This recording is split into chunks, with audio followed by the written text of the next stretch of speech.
I think we will get started. Lachishu, hi everyone. Thank you for joining us virtually today. I am Jen Rose Smith. I'm an assistant professor, cross-appointed in geography and the American Indian Studies program here at the University of Wisconsin-Madison. Today's event is sponsored by the Institute for Regional and International Studies, National Resource Center, so IRIS-NRC. Supports and enhances global awareness and inspires informed thinking about the complexities of our world. They provide resources and expertise to K through 12 and post-secondary educators, students, and the community at large. So today we are recording this event, and we'll be sharing the link in a post-event email. So you will only show up on the recording if you have your camera on and if your microphone is turned on to speak. So if you don't want to be recorded, go ahead and turn your camera off. Before we get started, I'd also like to do a land acknowledgement. So the University of Wisconsin-Madison occupies ancestral Ho-Chunk land, a place their nation has called Dajope since time immemorial. In an 1832 treaty, the Ho-Chunk were forced to cede this territory. Decades of ethnic cleansing followed when both the federal and state government repeatedly, but unsuccessfully, sought to forcibly remove the Ho-Chunk from Wisconsin. This history of colonization informs our shared future of collaboration and innovation. Today, UW-Madison respects the inherent sovereignty of the Ho-Chunk Nation, along with the 11 other First Nations of Wisconsin. So I'm so excited to be welcoming Candace Fujikane to present some of her work with us today, a part of like a large event of multiple presentations. So thank you for all of your time and all of your labor, Dr. Fujikane. And I will just introduce you now with your bio.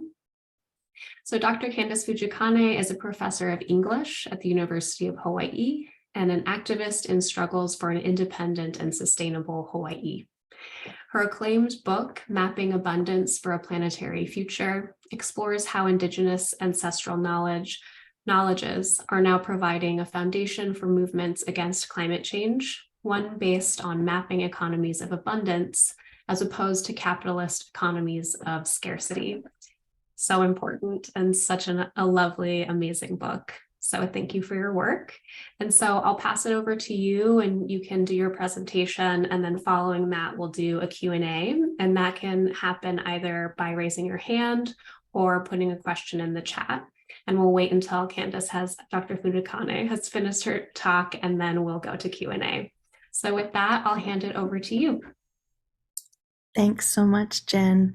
You know, I was saying before we started recording that everyone is super excited for Jen's book to come out. We're all looking forward to Icy Matters.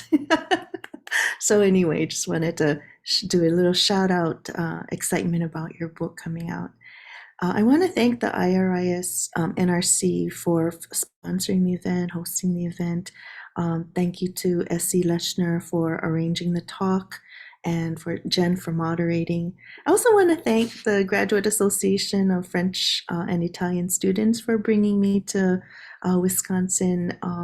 Daniele Santucci and Giampaolo Molicina have been so wonderful in taking me to the different places and introducing me to Wisconsin, Madison, Wisconsin. So I'm gonna start with a PowerPoint because I always would prefer people to look at something else other than myself. But, you know, because I'm from Hawaii, people are, you know, often very curious about where I'm from. So I'm going to try to talk through some of the ideas in the book with the images. And I had a really wonderful time at Lake Mendota yesterday. And I was really happy that I saw, you know, a muskrat.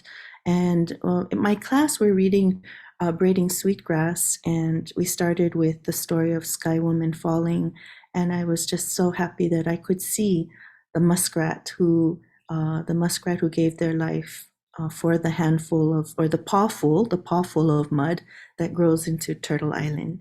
So thank you so much, thinking about the Ho-Chunk people as well.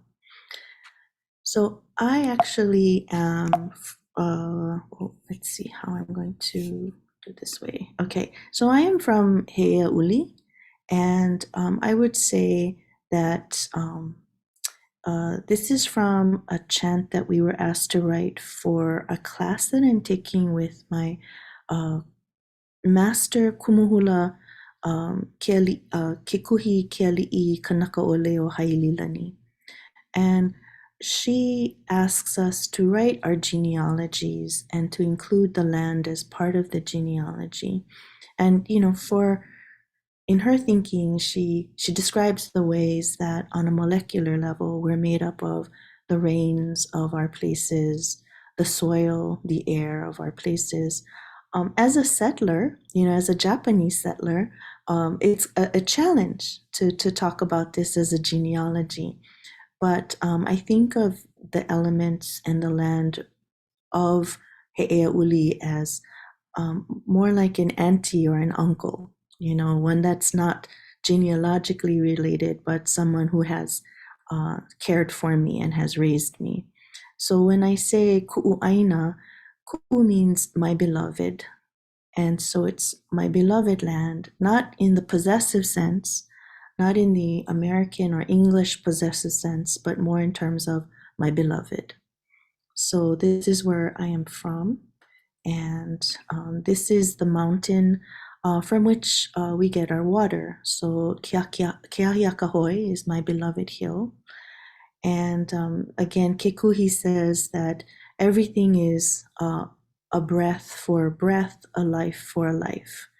How have we become part of that fabric of exchange? We see the reciprocation in people's hearts. What brings greater abundance? Striving for these relationships. And so Muskrat gave his life for the life of land and for the people. And that's something that I think about, that when we talk about land, what is it that we give in return? So my breath I give in chant, but also in testimony.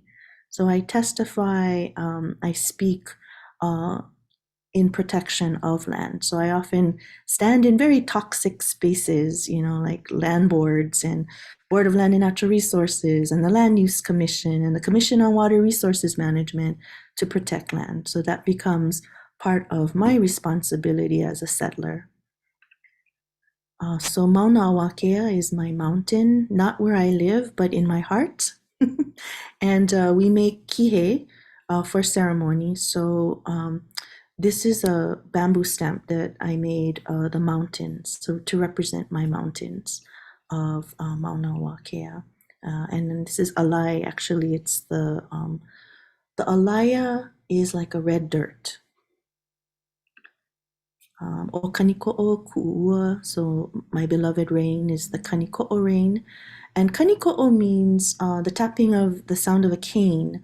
So it illustrates the ways that we all want to live a kaniko'o until we are old enough to use a cane. And in many of the chants, it's a kaniko'o, a palalau hala, a haumakaiole, all of these things so that we live until old age. And I wasn't sure why, this rain was called the kaniko'o rains until I was outside and I was listening to the rain falling on my plants, and it sounded like a tapping sound, like that of a cane. And I realized, oh, it's the sound of rain falling on kalo. And Kekuhi again says, you cannot restore an island landscape if you don't see yourself as a part of that place. So as settlers, we have to immerse ourselves in the soil, not just in words on a text, in a text. Again, we live on the rainy side of the island, so our rain comes down very hard. Oh, and this is the rain of Manoa. I thought I'd include this one as well, since that's where I study and I teach. And this is the sea. This is the sea where I live. So o kavaha o kamano is ku'ukai, my sea and my beloved sea.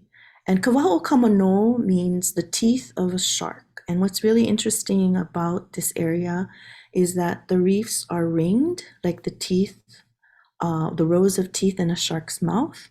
And that actually protects us from tsunamis. So a lot of the kupuna teach us that the more you know, the less you are afraid. because I was always worried, oh, what if a tsunami hits us? And I realized, oh, we have this reef called Kavaho Kamano that protects us. So I also liked, this quotation about what do we bring to these places? Do we bring depression, colonial depression, sort of despair, or do we bring joy and hope?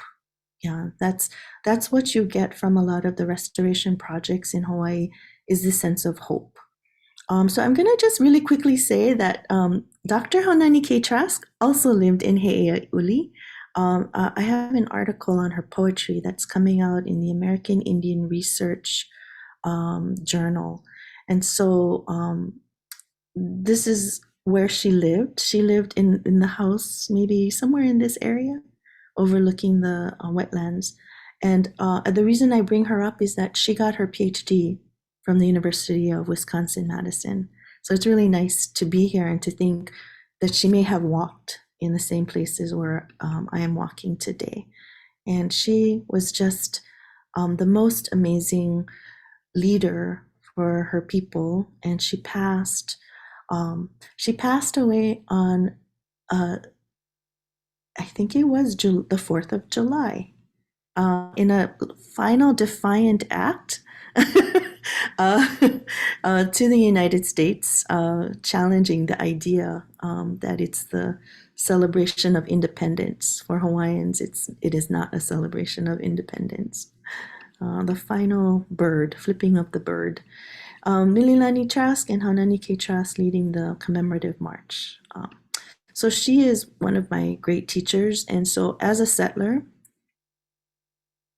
I work towards, excuse me, I'm just going to drink a little.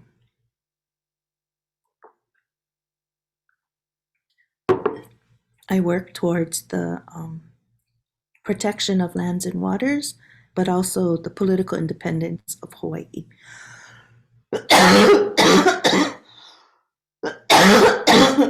I'm sorry, I have an allergy and that kicks up when I'm traveling.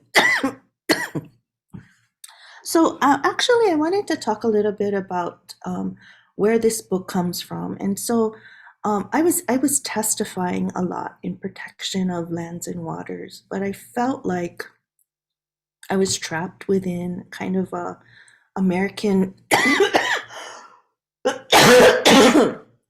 a kind of American imaginary regarding land. So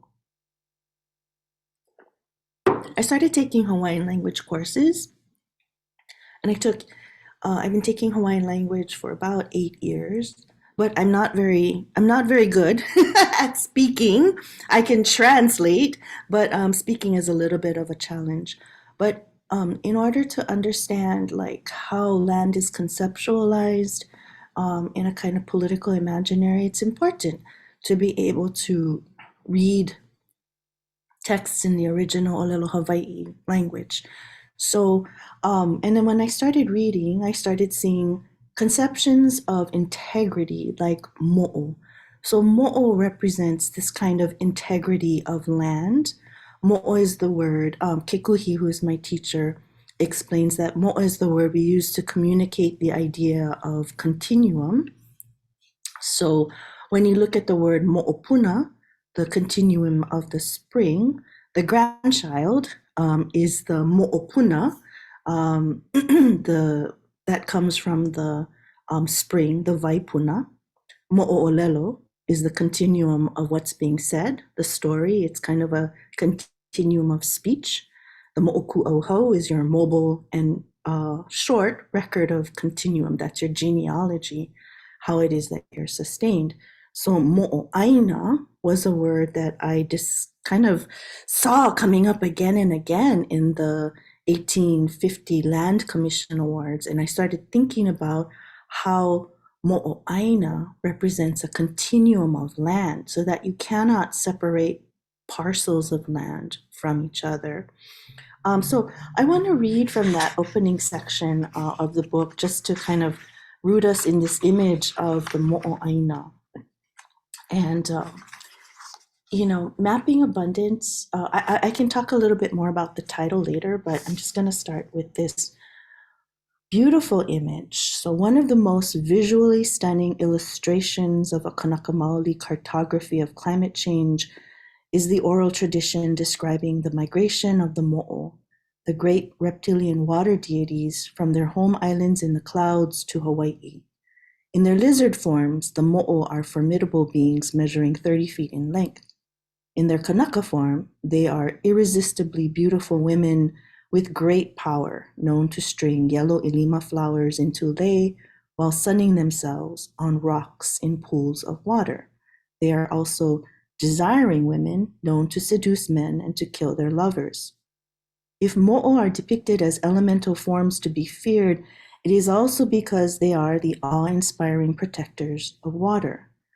In the mo'olelo, or the storied history of Keaomelemele, Mo'oinanea, the matriarch of mo'o deities, gathers her family of mo'o to accompany her from their cloud islands of Nu'umealani, Ke'alohilani, and Kuaihilani to Oahu. They arrive in the Ehukai or Pua'ena, the misty sea spray of the surf at the jagged lava cape in Waialua, and they make their way to the dark waters of the long and narrow Uko'a fish pond where the aka'akai, bulrushes, and the uki sedge stir. So I'm going to just read this section. Ua hiki mua mai oia me Pua'ena Waialua, aia malaila kona wahi I ho'onohopono ai I kāna huaka'i nui, oia ho'i, ka huaka'i o nā mo'o. Aia makikula o lauhulu ma Waialua, ua pani pa'aloa ia, ia wahi e nā mo'o. O ka hiki mua ana ke ia o nā mo'o kapua ma ke ia pai aina, ma muli no ia o ka makemake o mo'inanea. A pei e maopopo ai ka nui o nā mo'o. Ua ho'onoho pālua ia ka hele ana o ka huaka'i o ka makamua o nā mo'o aia I ka pi'ina o ka pukaki. O ka hope no ho'i aia no I lauhulu a mawaina mai o keia wahi mai Waialua a ewa. Ua pani pa'aloa ia e nā mo'o. So Mo'oinanea arrived first at Pua'ena in Waialua. There she arranged her great company of lizards. The plain of Louhulu in Waialua was covered with them. This was the first time that the supernatural lizards arrived on these islands. It was through the will of Mo'oinanea. This is how we know the number of the lizards. She set them 2 by 2 in the procession. When the first of the lizards reached the incline of Kapukaki, Red Hill, the last ones were still in Lauhulu, and between the two places from Waialua to Ewa, the places were covered with lizards. So from these words, we can imagine the stately procession of mo'o, their great tails sweeping from side to side, flickering between their reptilian forms as enormous lizards and their human forms as fierce men and women, making their way across the plains with the Ko'olau Mountains misted with rain to their left and the cloud-covered summit of Ka'ala in the Waianae Mountains to their right. The iwi kua mo'o, the continuous backbone of mo'o in this procession, foregrounds the mo'oku'auhau, the genealogy of Mo'oinanea's line, as they surge across the island, making visible the continuities of water. So that image it's an incredibly beautiful image. So this is kind of what our lizards look like. So a 30-foot lizard that looks like this, perhaps. And this is the windward side. Again, not far from Haunani's home. This is Kualoa, the mountains. And actually, I tell another story in chapter 6 about the women who are manifestations of Mo'oinanea farming in a line in front of these cliffs of Paliku, each with a kukui nut in her hand. And as the warriors come down to attack them, each woman lets fly her kukui nut and it hits each man in the forehead and kills them dead. And it is really a contest of knowledge, right? The kukui nut is used for its oil as a candle, so it represents that kind of light of knowledge. And that doesn't mean that darkness is bad, because all things are born out of the deep darkness of Po, but just in different kinds of iterations of the story. The light is also important. And so the Mo'oinania's, let's see, her mother is Haumea, who is the mother also of Pele. So she is the mother of Pele, who is the lava and the process of the movement of magma, and also the mother of Mo'oinanea, these Mo'o. And in the case of Haumea, and it's her bodies that are multiplied in front of these mountains. Dr. Trask returns to youth again and again. In the case of Haumea, she has children with her grandchildren. In the case of Dr. Trask, there are all these generations of new scholar activists who are born from her research and her leadership. So for Kanaka Maoli, it's important to keep in mind that if we talk about Akua, they are not just gods, but they're really elemental processes and energetics. So, for example, Laka, who is the deity of hula, is also the process of evapotranspiration. And I love this quote because it asks us, Noelani Punivai, a Hawaiian Studies professor, asks us to learn the names of the Akua so that we can understand how the Akua, how the elements work with each other. And she says, if you know how to work with them and how to respond to them, we can activate them and ourselves. And this is the subject of my new book, which is called Elemental Cartographies. And in that book, I sort of show how to map elements, or how elements map land for us, how elements have relationships with each other. And one thing I mentioned this particular Akua, Hina Lua Iko'a, in chapter 6. She is Hina who vomits or produces coral. She's the process of coral spawning. And her partner is Kukeapua, the rising motion of the coral gametes. But I didn't tell this story about Kane and Kanaloa, so I want to show that Kane, who represents the fresh waters that flow underground or in sometimes in rivers, and Kanaloa, who is the deep consciousness of the ocean, they come together. So actually there's a lot of underwater springs in the ocean. And what happens is Kane's cold waters form a perimeter around the Hawaiian Islands, and that protects us from hurricanes. So when hurricanes come barreling over the warm waters of the Pacific and they hit the cold water perimeter, they veer north or they veer south. And I found this map that shows how lucky, knock on wood, we are that we do not get hit more frequently by hurricanes when we are in the middle of the Pacific. But it's that cold water barrier that's important. Now, this comes out in this document called Kiho'iho'i Kanawai that was authored by Dr. Pualani Kanakaole Kanahele, and it will be in a list of resources that will be made available after the talk. But I love this document because that's how we know that these relationships are important, and we have to pay attention to the stories that are told about these elements, because those stories, the chants, they are all records of Kanaka Maoli observation of the elements and their relationships with each other. So, I mean, that intergenerational keen observation is so key to first establishing a baseline recording of what's considered, normal, and then tracking the anomalies from there. And that's why, we need to pay attention to these chants. And actually, I forgot to mention that when I went to the lake, I did do the chant that we're taught to do to introduce ourselves to a new place and to ask permission to enter into that place. So that is part of the protocol. So here's the mo'olelo as it appeared in the newspaper in 1885. And again, it's an oral tradition. So it's much older than that, but that was the first time it was recorded in print. And Moses Manu, it's a really wonderful book because it provides the Hawaiian language text and then the English translation, both in the same text. So it's incredibly beautiful, and it just came out. It was just reprinted, so that now students have access to it. For a long period, it was out of print. We were photocopying copies of it.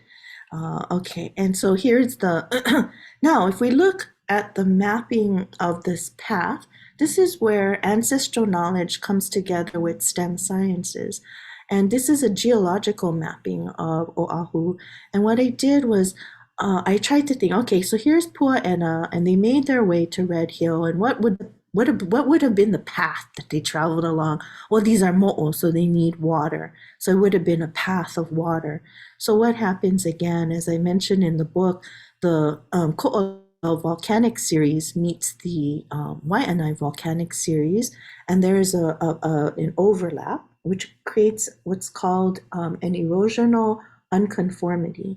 And that's a dip in the land where the water from mountains on both mountain ranges collects.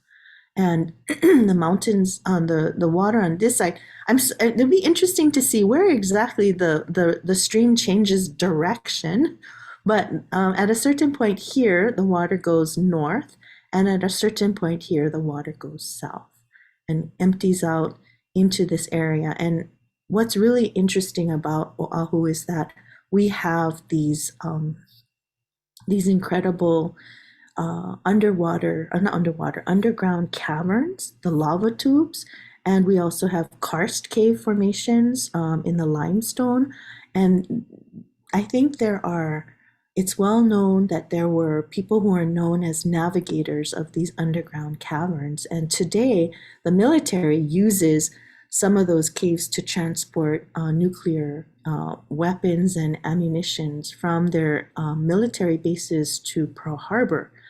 What I didn't mention was in this line of mo'o that ends up at, remember at one point, when the first mo'o is at Kapukaki, the last is still in Waialua. Kapukaki right now is the site of a huge water catastrophe. Hawaii is becoming like Flint, Michigan, because of what's happening in Hawaii. So I had mentioned in chapter 5 an early kind of, it was actually a forecasting of what would happen. There are 186 million gallons of jet fuel that were being stored in the tanks in Red Hill, which is somewhere in this area. And what happened was in November 2021, there was a spill of 19,000 gallons of jet fuel into the aquifer that fed 93,000 people, mainly military families living at near Pearl Harbor. And so this was after the book was published. And so now the families are trying to sue the military. The military still has not removed the jet fuel from those tanks. That jet fuel is used to fuel the planes that engage in the RIMPAC exercises, where multiple countries come to the Pacific and they play war games in the Pacific. So because of that, and they call that national security, that there's still 106 million gallons of jet fuel in the tank as we speak, 2 years after, is that 2 years? A year and a half or so after the first spill. And there's no, the initial plan was I think it was the Department of Health who gave the Navy 5 years to empty out the tanks.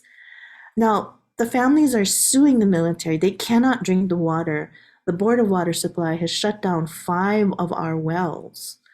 And more recently, just this past November, exactly a year after the initial spill, there was an additional spill of, they call it AFFF, which is a PFAS.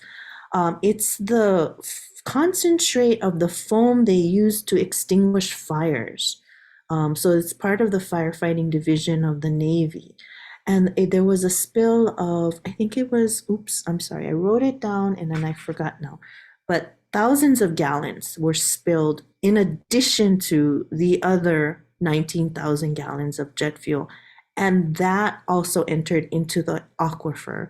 And they were able to trace that in the drinking water that comes out of the faucets.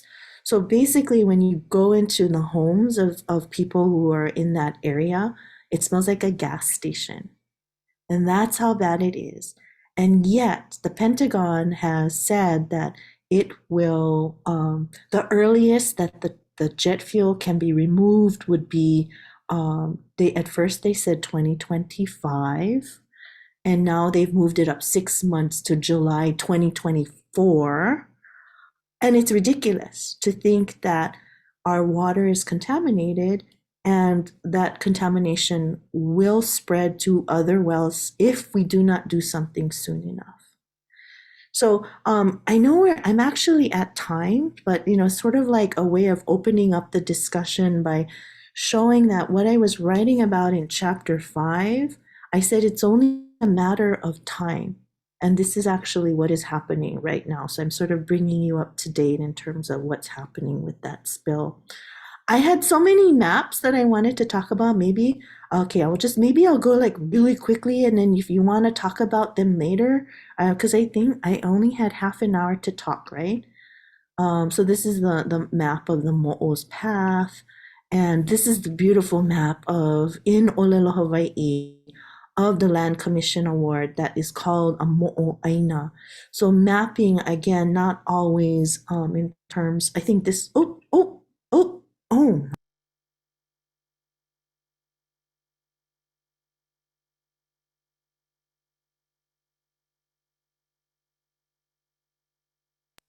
Okay, it looks like maybe there was a little bit of a problem, but hopefully Dr. Fujikane will rejoin us quickly.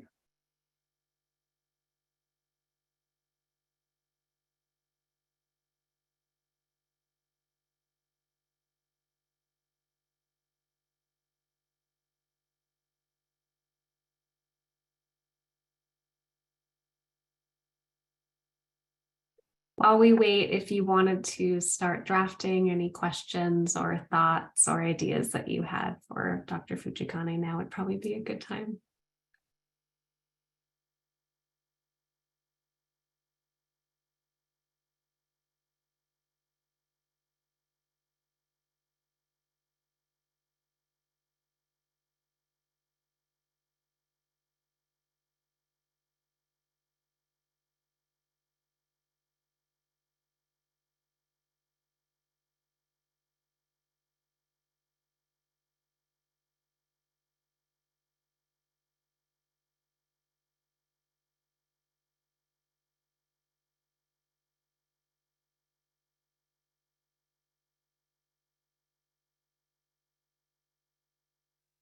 Hey, sorry about that. That was my bad. My computer died.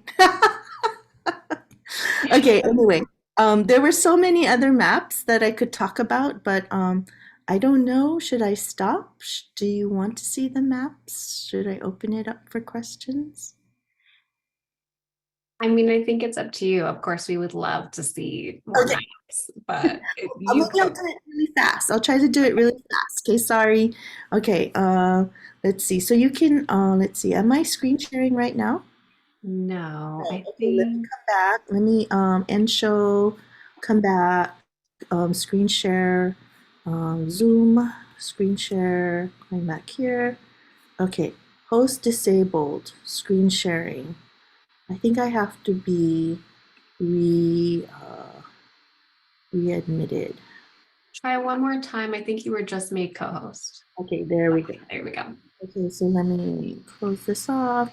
So very beautiful map in Olelo, Hawaii, where the boundaries are described as land formations.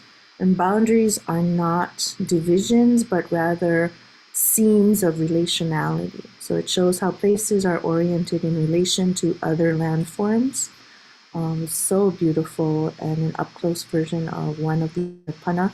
This is a settler colonial map showing diversion tunnels, and formally in tarot, it's proof that lands were actually desiccated by the lack of water, and so lands, the diversion of water on the one hand resulted in lands going out of taro cultivation, and then it also resulted in later, when farmers were forced off their lands, the plantations came in and engaged in adverse land possession and quiet land title processes to dispossess people of lands they could not pay taxes for.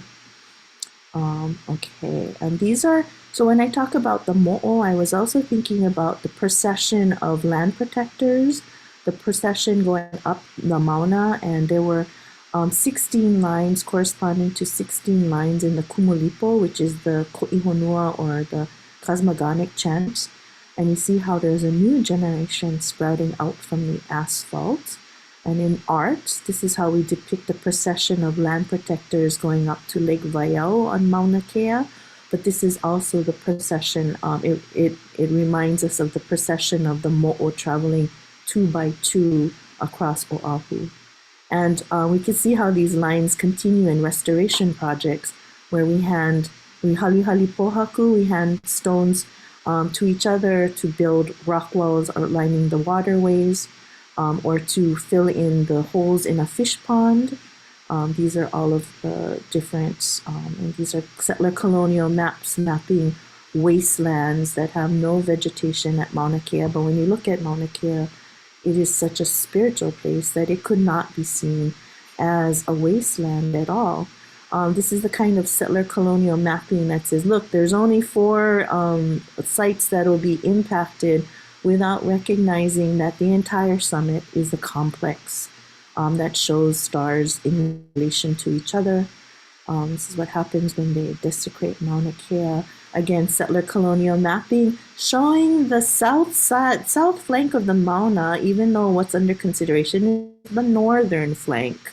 So, and it's a lot of the kind of misrepresentation that's carried out through mapping processes. And this is a beautiful map of the lines of sight, the view planes that illustrate sort of what you can see from Mauna Kea. And it maps those connections and alignments. Okay, so I think I'm just going to stop there. This is, my last is the cover of the book, which I love because it maps all the different ahupua'a, and in losing the names of ahupua'a, we've lost many of the stories that go with those place names. So when the Hawaiian Civic Club actually made it a project to mark the different ahupua'a names along the roadways, that enabled the restoration of so many stories and a restoration of ancestral knowledge ways. So I'm going to just end there and stop sharing, and thank you so much for yeah, thank you. And if you have questions, I'd love to answer any questions you might have. Thank you so much, Dr. Fujikane, for that presentation. That was so wonderful. So we can move to Q&A now. If you want to raise your hand, and you can unmute yourself and speak your question. You can also put a question in the chat if you would prefer it that way. I just quickly want to say thank you for beginning with your own genealogy and your own sort of the lands, the mountains, and the waters, the different forms of waters that have shaped not only you, but also your sort of scholarly trajectory as well, thinking about Dr. Trask. And I didn't know actually that she also has her own genealogy that routes through Madison. So thanks for sharing that with us. I think I really appreciated your turn in terms of thinking of the different ways that folks have to sort of strategize the way that we articulate land, especially in sort of like legal spaces or juridical spaces. And so turning to the Hawaiian language as sort of a different space to think through what land actually can mean and how land spaces what you said as scenes of relationality as opposed to different parcels sort of distinctly non-relating to one another. So thank you for that. So if anyone has a question, if you'd like to raise your hand or again, pop into the chat, feel free now. Should ask me really hard questions.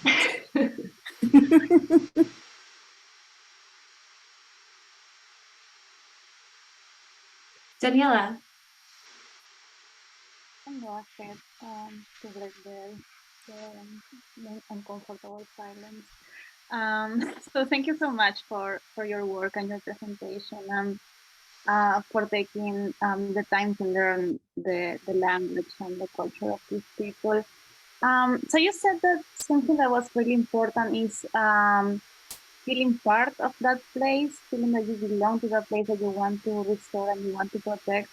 And especially since you're talking about being a settler ally, which I think is something that is to be transferred to many other places where we see similar dynamics. How do we balance this tension between being part of the place, but at the same time not having those traditions, not having those languages as your own? Because that is a very fine line between, I don't know if this is cultural appropriation, but it can lead to that. So I was wondering if you can say something about this. That's such a great question, and that's so important. So a lot of people are using the term kinship now, and and I use the term settler aloha aina. Now, when I use the term settler aloha aina, I was drawing from Noelani Goodyear Kaupua's use of the term in 2014. And aloha aina is someone who loves the land but is also fighting for political independence. So there were Hawaiians who were offended that I used the term aloha aina.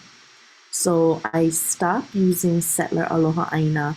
I use only settler. I don't even use ally anymore, really. I just use settler because it's very important for people to remember that we are settlers.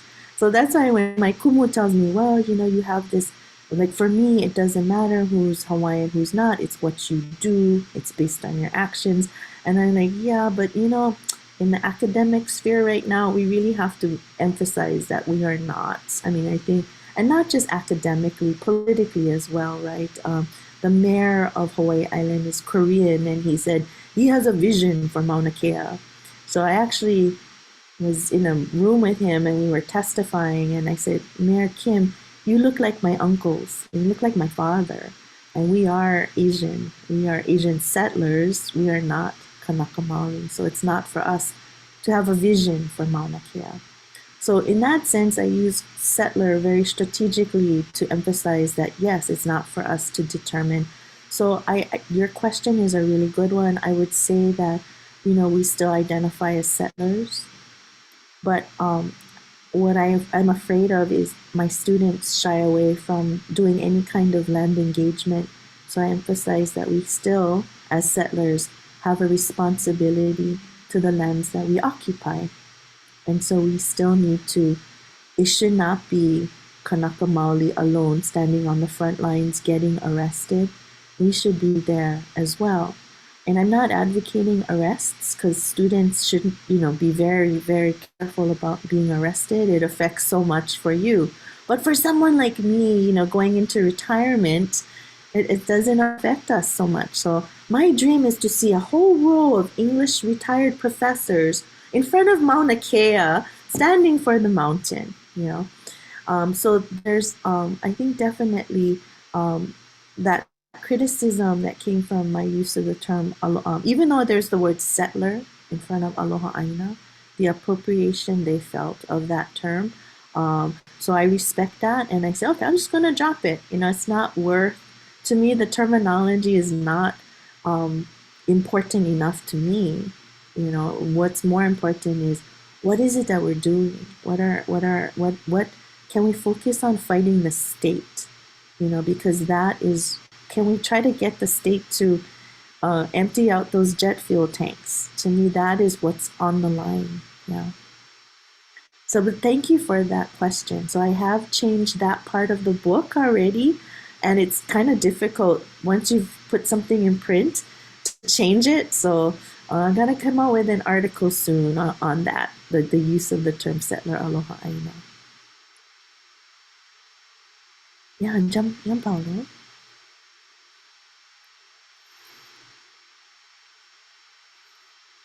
Paulo. Okay. Yeah. Okay, I guess that now you can hear me. Yeah, now I can hear you. Well, my question is related to, the last part of your answer that is mainly focused on the future generation. You talked about, well, you're a professor, so you deal with students, so with the future Hawaiian. And my question is this, you mentioned too, I really appreciate the kaniko that actually follows the onomatopoeic sound of the drops of rain falling down. And this is a way of perceiving reality very close to the real experience of the perception of reality. In new generation, when the perception of reality of land is mediated by another, let's say, degree of perception, the fictional perception of, our nowadays world. How do you see the relationship, or how you foresee the relationship of this new generation with the dire experience? You mentioned that text from 8085, I just noted that it was fantastic on expressing the human experience of perceiving the land. And so how do you foresee for the newer generation, your students, for example, this change, this shift in the perception of reality? So what's really amazing is that there has been, as in other places, a radical resurgence for Kanaka Maoli in terms of Hawaiian language. So there are so many students, so many more students today who speak Olelo Hawaii than there was, say, 20 years ago. And actually, in 1978, I think, they started the Punanaleo schools, which were the Hawaiian language immersion schools. So many of those students are now graduating, and they know so much more than we do. It's like kind of amazing what happens when students grow up in their bilingual and in their own tongue, in their own mother tongue. So I'm in classes with these students who went through these programs, right? And they're like very impatient because I'm so slow. Come on, Auntie, hurry up and finish your sentence. So they are they're really blessed. And I think that that has signaled a different kind of return to ancestral knowledge than just a loss of knowledge. And because of that resurgence, settler young people are learning that history, and they're learning about the importance of language too.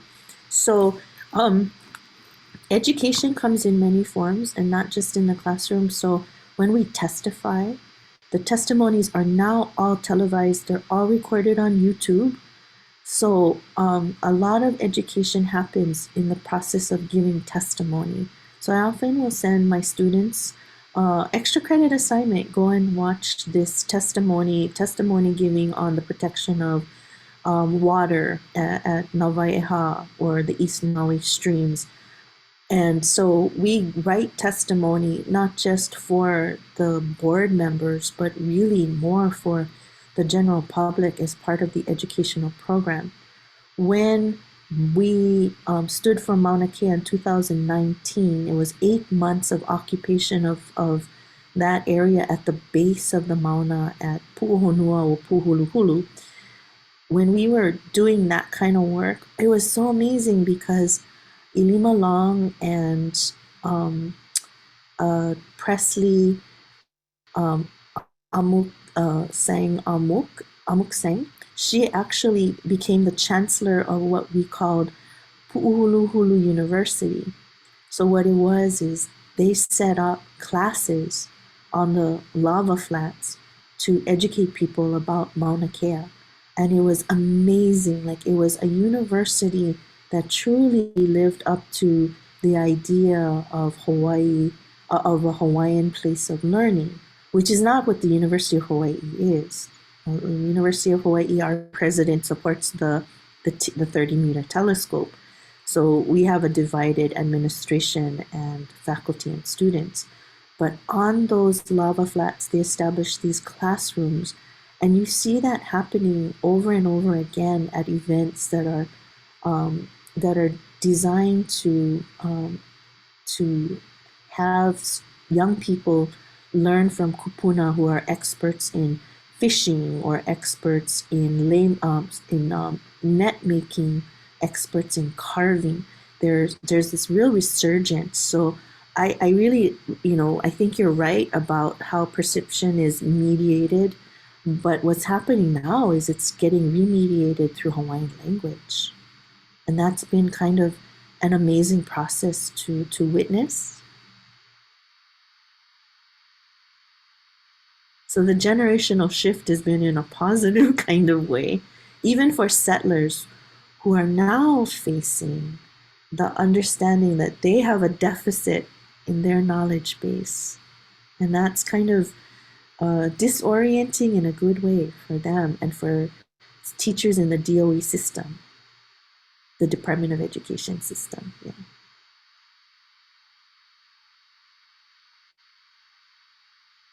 And then you got like Japanese people like me learning Hawaiian.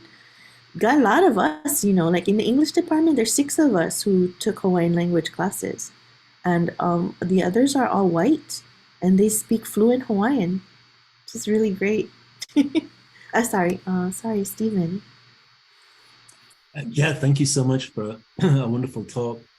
I wanted to ask a question about geography because I'm a geographer. So, and I guess my question is just this: is that I came across your book. It was actually recommended to me by another geographer, DeAndre Smiles at University of Victoria, and looked at the title and I thought, oh, this looks really interesting. And as I was reading it, of course, I had there was a sort of way it resonated, having trained in geography with what we would call a subfield of critical cartography. So from the 1980s onwards, there's this idea, maps aren't this representation of reality. We have to deconstruct the sort of hidden meanings, what they reveal, but also what they hide. And this kind of like intellectual tradition that really was seen as sorts of as drawing on sort of post-structuralism and these kind of ideas. And when I read the book, and correct me if I'm wrong, but it struck me that the book contains so much really thoughtful deconstruction of these kind of mainstream cartographic representations of space that you're associating with settler colonialism and providing alternatives that comes out of your engagement with Indigenous communities who knew all this going back to like the sort of these records that you have from the 19th century. And I'm just wondering about what it means to sort of then be there as an intellectual and as an activist at an intersection like that, where on the one hand there's people who could maybe engage with about that, but who might see it as coming out of a very different kind of practice versus your own experience of coming to this through thinking with and learning from Indigenous communities, and whether you've had any engagement with geography and geographers as you've become more interested in sort of thinking about cartographic practice. That's such a great question, and thank you, because I often feel like I'm an imposter because I'm not a formal geographer. I'm a literature person who reads maps as narrative. So I read all maps as visual narratives, and that's how I come into geography. And what's really, and to point out that I have had, really nice reviews of the book, very good reviews, but there was one geographer who said, how can you say this is about the planetary? This is about this little place in Hawaii. And, part of the argument in the book is that just as a small increment of an increase in global temperatures will cause catastrophic events, small restorative events also ripple out and have exponential effects that we often don't know about. So that was my answer to his saying, how can you say this is about the planetary? But you're right in that I have a 2-step kind of methodology. And the first begins with a critique the settler colonial maps, using all of the tools that critical cartographers have brought to the table. So I really appreciated, I've read Trevor Poglen, and I've read a lot of the other cartographers, the ones who were critiquing the early maps and looking at the illuminations on the sides. And I've read through those maps, and they were really helpful in critiquing the settler colonial maps. And that's the first step. But then I always say, from there, though, what is the alternative? And then the alternative are the indigenous maps. So the critical settler process, the critical settler cartography is drawing connections, moving from one set of mapping practices to the other, and sort of being that bridge, and presenting the indigenous practices. And at times I add a little bit to it. I don't know that people necessarily see these Land Commission Awards as maps, but I will describe them as maps, or say like narratives that they talk about the moving landscape, like how the silhouette of mountains changes as you ride past them in a car or in a canoe, that's a moving map that they have stories about. And that, they might not necessarily think of that as a map. So part of what I've done is to try to open up the conception of cartography to include things like the knotted branches of hoe that fall over the kalo fields, that becomes a kind of map of potentiality. The hoe branches that form a thicket are like, they actually protect the ancient Lo'ikalo walls.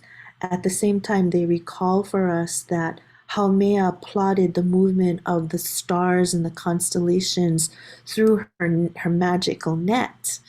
So I'm thinking about these kinds of, and Hau means, Hau is drawn from Haumea, her name. Hau is the plant, and the mea, it means thing. So all things Hau, it can mean snow, but it can also mean the Hau plant. And how Haumea has this Heia Haumea, the mapping, the map, the netting that she throws over the heiau to map the movement of through time and space. So I've tried to kind of broaden out some Kanaka Maoli descriptions of things to read them as maps.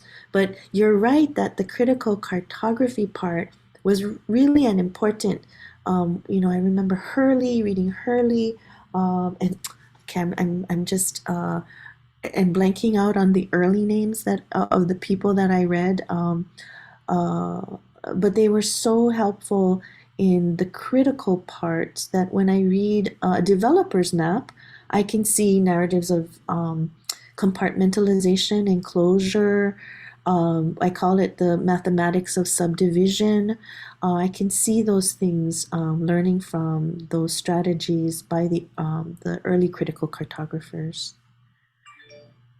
But I feel like it's not just a matter of us going off into indigenous mapping. I feel like part of my work, part of the life for, the breath for a breath, life for a life, has to do with the critique of the settler cartography, the standing in that toxic room, standing with Kanaka Maoli who are also giving up their work. They schedule these meetings during the work day, right?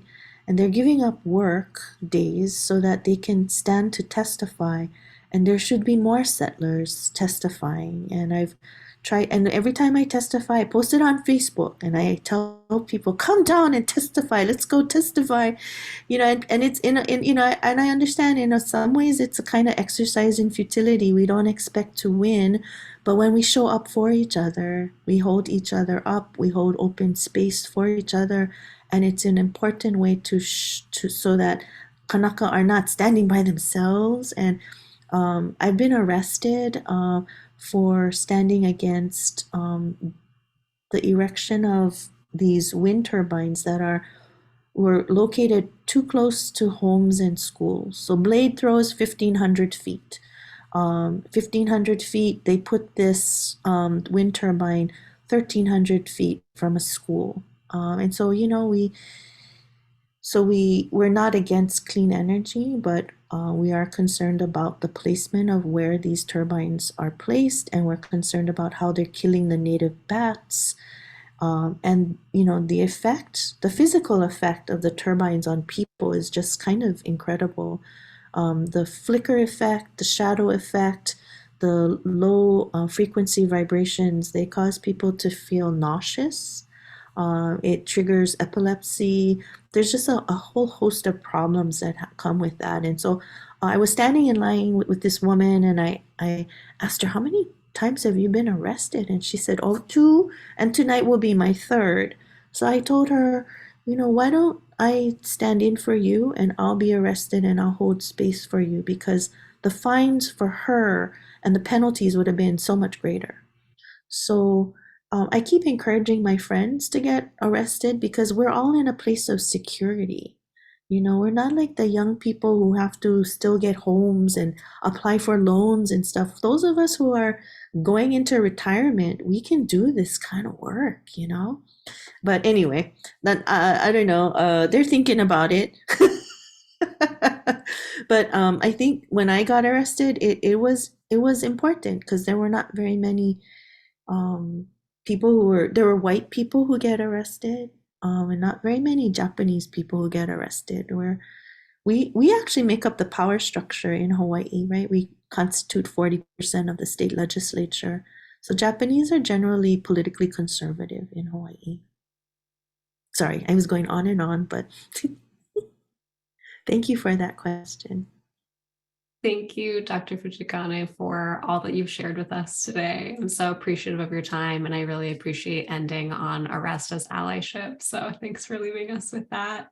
If everyone could join me in doing a little applause for Dr. Fujikane. Thank you so much for your time, and thank you for sharing all of your work and your ideas, and I can't wait for your next book. Thank you. Thank you so much for having me. Okay, well, with that, everyone have a lovely evening, and look out for an email with the recording and follow-up resources.